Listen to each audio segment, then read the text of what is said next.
pag-usapan natin ang pahayag ni DOJ Secretary Boying Rimulya tungkol sa ICC warrant of arrest.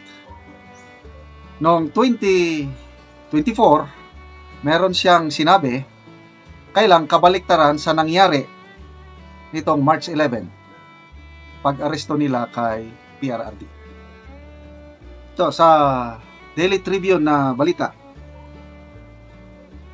Title, Boying, Hague yung ICC, Hague warrant must go through local courts.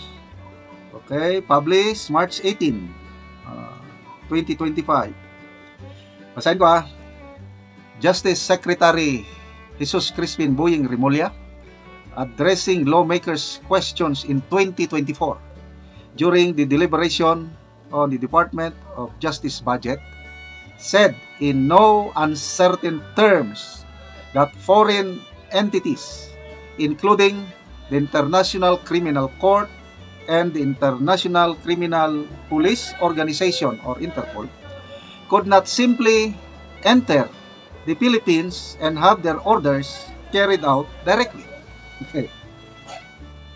An ICC warrant, such as the one supposedly used by the government on March 11 to arrest former President Duterte and fly him out of the country against his will to face charges at The Hague, must first be brought before local courts which will determine its validity, Rimulya said. Yun po yung nakalagay sa ICC Rules 59 verse 1, 2, and 3. So, ibig sabihin, alam ni Secretary Rimulya yung ICC rule. Ayun ang sinasabi niya last year sa budget deliberation. Duterte's camp has maintained that the former president was kidnapped by the government and turned over to the ICC in violation of both Philippine laws and the ICC's own Section 59. Ito yung exact statement ni Secretary Rimulya. Recorded ito kasi budget deliberation. When it comes to them, meaning ICC or Interpol, when it comes to them entering the country, kung gusto nilang pumasok dito upang manghuli at magsagawa ng warrant, kailangan itong dumaan sa ating court system. Di ba, klaro? To enforce a warrant or an action to enforce a judgment, kailangan na dumaan yan sa ating court system. Yan ang mga statement niya. Sabihin natin na nag-issue ng warrant of arrest ang ICC at gustong i-enforce ng Interpol dito. Para ito'y matuloy at hindi magkaroon ng kasuhan, kinakailangang pumunta muna sila sa korte natin. Di ba? Klaro? Hindi naman nila ginawa. Alam nila yung tama, bakit hindi nila ginawa? Kaya tuloy, nagkakaso-kaso.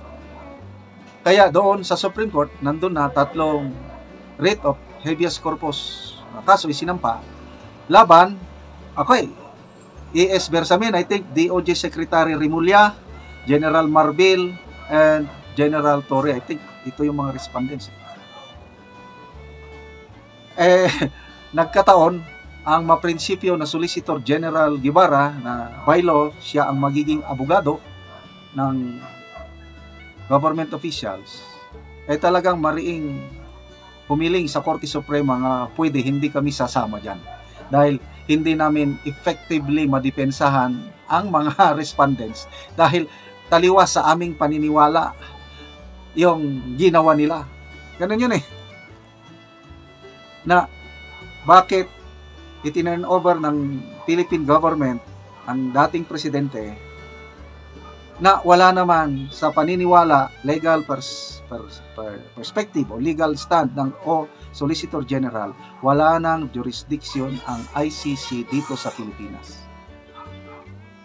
So paano ngayon yan? Wala silang abogado. Tatalakayin sa Korte Suprema.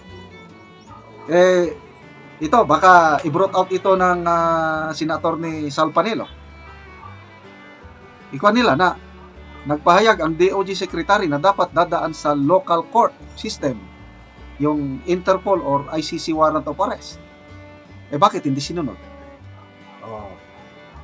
Baka, kasi kung susundin nila yun, magtatagal pa. Kasi hindi kaagad So, ang gusto nila pala is kaagad-agad yung March 11, huliin, isakay sa aeroplano at ilipad. Yun ang plano. So, nag-stick to the plan sila. So, ngayon, nasa Netherlands ng Pangulo, ang tanong, ano kayang mangyari? Senaryo. Ang ruling ng Supreme Court is paboran ang writ of habeas corpus. Ipakita nyo, i-direct ng Supreme Court ang mga respondents, PNP, DOJ, produce the living body of Rodrigo Roa Duterte. Ano kaya mangyari? Ang ICC ba i-release nila? Nako, yun na nga ang malaking malaking katanungan in kaso na ang Korte Suprema paboran ang writ of habeas corpus na isinampa laban sa mga respondents. Kaya ba nilang i-produce si PRRD? So, magdasal po tayo mga kaibigan, mga nagmamahal kay PRRD. Ang unang labanan po dito muna sa ating Supreme Court. Na sana katigan ng Korte Suprema ang petisyon na isinampa ng tatlong Duterte na magkakapatid. Okay. Salamat mga kaibigan sa inyong pagsubaybay sa ating mga videos. Ang malaking tulong kayo sa Tribong Talaandig sa Bukidnon dahil ang income sa channel na ito, tinutulong natin sa tribo. Namimigay tayo ng yero at pako para ma-repair ang sira-sirang bahay ng Talaandig. Panoorin nyo ang video na ito. Ako diri sa Donggawon, ug mo na ni nga balay ang among bisitaon ug naa si ate sa sulod ug ato siyang istoryahon. Ayo. Maayong buntag. Oo, dayon ko sa inyong balay. Oo. Oh, mao na ni ang ilang balay. Nagaulanan na gyud ni siya. Ug mga luag na gyud ang bangag. So pila na ni siya ka tuig nga inyong balay? 30 na ka tuig. So dugay-dugay na gyud. So mo na ni kay dagkuon sa bangag sa Ilangero. So 30 na ka tuig. So dugay na gyud. So gatulo na gyud ni. Gaulanan na. Kusog na kaayo ang tulo kung mag-ulan. So kuan kanang pila man mo diri ka puyo? Tulo ka pamilya. Tulo mo ka pamilya ani nga puyo. Oh. Kuan na gyud kanang kay kuan naman mo karon nga nakita naman gyud namo nga tulo naman pud di ka balay unya tulo mo ka buok ani nga pamilya nga gapuyo. So asa man karon ang kuan ninyo ang inyong mga kuan ani nga gapuyo ang inyong kaluon? Nagtrabaho na sila. So ikaw karon ang nabilin. Karon nga makita na bitaw nga kanang galuon ra man gyud mo. Sa unsa man nga balay sa imong mama sa imong igsuon or imong ugangan galuon ra mo din ani. Dayon gatuloan na pud ang imong ugangan ang balay mauna ni siya. So karon manguha na mo og kahoy. Og kanang round timber kay naa na mi didto lansang pako Plincent nga mahatag sa inyo ha. Karon gakuha naman akong bana og plate o kaanggahad. Gakuha na karon siya tukod. Oo. Mag-ready na mo. Naa may tukod duha pa ka. Naa na may tukod nga duha ka buok. Oo, sige, mas maayo nga mag-prepare na mo. Kay ang kining imong ugangan pod, matagaan pod ni siya og gero. Kamo kay galuon raman mo, so magtukod na mo. Ang imong uba. Oo, kay imong ugangan tanawan ni iyang balay na diri mo galuon dahil tulo na siya nga balay sumo na ni ang ilang balay gyud nga. Tulo na gid kaayo. 30 na ni ka tuig. Kani mao lang ilisdan. Ilisdan ra ning atong ani. Oo, tanggalon ra ni siya. Wala naman siya. Sige. So matagaan ni so duha mo ka pamilya ang matagaan. Oo, sige, salamat. Kani dito man ni. Sige. Oo, sige, salamat.